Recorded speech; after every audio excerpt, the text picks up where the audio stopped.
2024 could be a bloodbath year for the Chinese EV economy. With a shift from services to manufacturing over the past few decades, China has become the undeniable leader in sales as well as manufacturing of electric cars. The country's 2025 goal of becoming a manufacturing hub has resulted in a fleet of new EV startups flood the market with vertical integration that is unmatched when it comes to the global market space. The country has one of the best adoption rates of electric cars despite its ever-olding population as well as struggling economy over the past few years. This has resulted in cheaper and better EVs than ever seen before, with China having some of the most affordable electric cars out of the global market. And not only are these vehicles affordable, they're also incredibly advanced and, as far as I can tell, high quality from all the reviews and outlooks we've seen over the past few years. But with intense innovation also comes intensifying competition. And numerous CEOs, including Tesla's Elon Musk himself, has warned that Chinese cars could flood European and American markets this new decade. And at home in China itself, it could result in a bloodbath scenario where intensifying price cuts result in many companies going under. Just at the tail end of last year, a company backed by one of the Chinese giants, Baidu, as well as the Shanghai state government itself, filed for bankruptcy after reporting losses of almost $1.12 billion US. And just earlier this month, we also learned that Human Horizons' luxury EV brand, Hi-Fi, is planning to lay off almost 50% of its entire company and has completely paused production at its plant in China.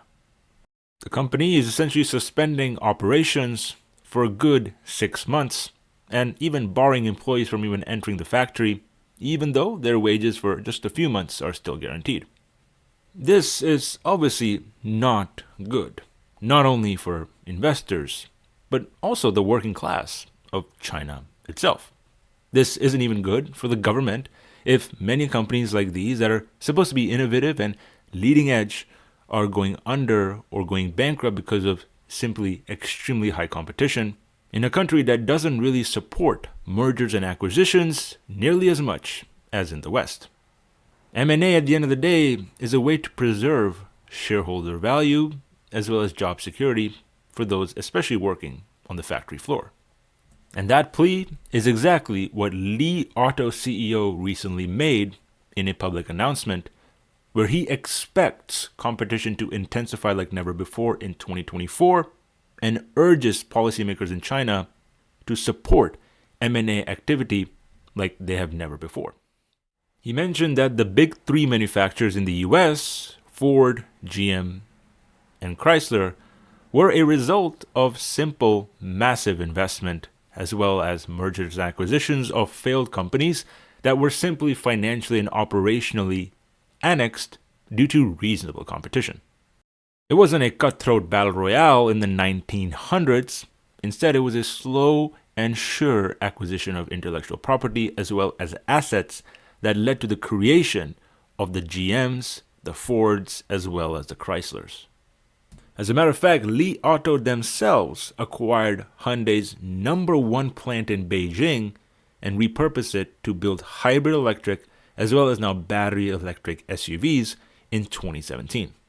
This kind of repurposing of a de-stressed asset adds significant social value to not only companies but also the state.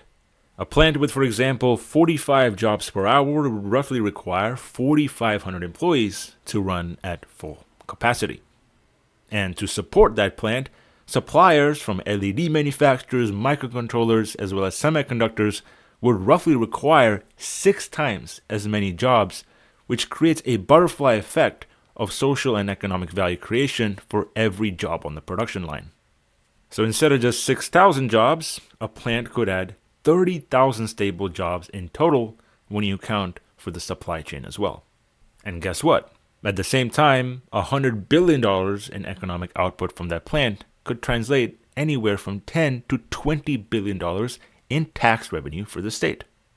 Whether it be economic development, education, social security, or even infrastructure construction, those tax dollars could add significant amount of value to the government, which is exactly why M&A activity like this to preserve capital and companies should be a focus in China.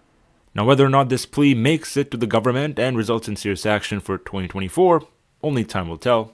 But as usual, folks, let me know your thoughts on the situation down in the comment section below.